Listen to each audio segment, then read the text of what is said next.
Have you ever had a moment when you just got lost in your perfectionism? As a recovering perfectionist, I know how easy it is to get lost in the weeds of nitpicking to make it right, even when you already know that you've done your very best. Colossians 3:23 says, "Whatever you do, do it from the heart as something done for the Lord and not the people."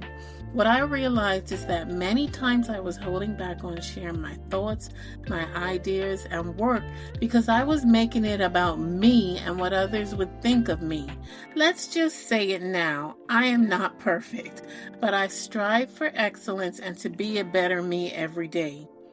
As I work, I'm leaning on the thought that everything I do is an opportunity to serve God. And when I allow my perfectionism to get in the way, I miss out on doing the work He has called me to.